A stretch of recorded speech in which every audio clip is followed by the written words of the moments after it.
नमस्कार दोस्तों। हमारी आज की कहानी है नन्ही परी और राजकुमारी की कहानी। किसी जमाने में विक्रमगढ़ नाम का एक राज्य हुआ करता था। उस राज्य के राजा की दो रानियां थीं। बड़ी रानी का रूप सामान्य था, लेकिन छोटी रानी काफी सुंदर थी। इस वजह से राजा छोटी रानी को अधिक प्रेम करता था और वह छोटी रानी की हर बात भी माना करता था। एक दिन छोटी रानी ने राजा से बड़ी रानी की शिकायत कर दी। राजा बड़ी रानी से नाराज हो गए, जिससे दुखी होकर बड़ी रानी महल छोड़कर जंगल की तरफ जाने लगी। रास्ते में एक नदी पड़ी, जिसके किनारे पर एक अनार का पेड़ था। बड़ी रानी उसी पेड़ के नीचे बैठ गई और रोने लगी। उसके रोने की आवाज़ सुनकर वहां पर एक नन्ही परी आई। उस नन्ही परी ने रानी से उसके रोने की वजह पूछी। रानी ने रोते हुए उसे अपनी सारी बात बता दी। बड़ी रानी की बात सुनकर नन्ही परी ने कहा, इस नदी में 3 डुबकी लगाकर स्नान करो, फिर एक अनार के पेड़ से एक अनार तोड़ लो। ऐसा करने से तुम भी रूपवान हो जाओगी। लेकिन मैंने जितना बताया है सिर्फ उतना ही करना, ना इससे ज़्यादा करना और ना ही कम करना। ऐसा कहकर नन्ही परी वहाँ से गायब हो गई।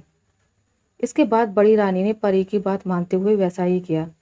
रानी ने जैसे ही नदी में पहली डुबकी लगाई तो उसके शरीर का रंग साफ हो गया। दूसरी डुबकी लगाने पर रानी का शरीर सुंदर कपड़े और जेवर से सज गया। तीसरी डुबकी लगाते ही रानी के बाल लंबे, घने और सुंदर हो गए।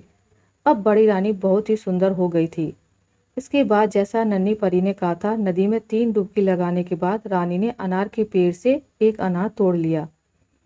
तोड़ते ही वह अनार फूट गया और अनार के सारे बीज सैनिक बन गए।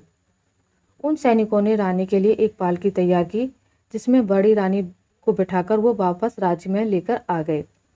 राजमहल पहुंचकर जब बड़ी रानी राजा से मिली तो उसने नन्ही परी वाली सारी घटना राजा को बता दी। अब राजा को अपनी हरकत पर पछतावा होने लगा और उन्होंने इस बार छोटी रानी को महल से बाहर निकाल दिया।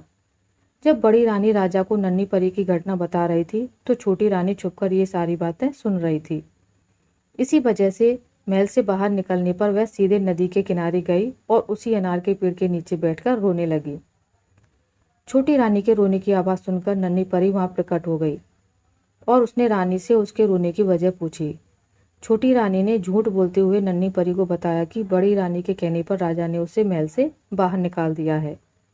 यह सुनकर नन्ही परी ने छोटी रानी से भी कहा कि पहले इस नदी में 3 बार डुबकी लगाओ, फिर इसी अनार के पेड़ से एक अनार तोड़ लो, लेकिन न इससे ज़्यादा करना और न इससे कम करना।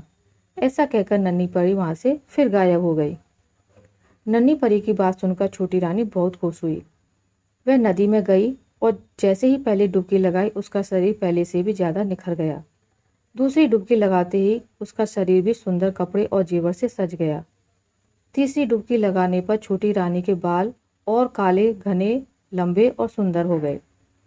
अब छोटी रानी पहले से भी ज़्यादा सुंदर दिखने लगी थी। लेकिन छोटी रानी ने सोचा कि अगर वह 3 डुबकी लगाने से इतनी सुंदर हो सकती है तो और डुबकियां लगाने पर वह और अधिक सुंदर हो जाएगी। उसने ऐसा सोचकर कई सारी डुबकियां लगा लीं।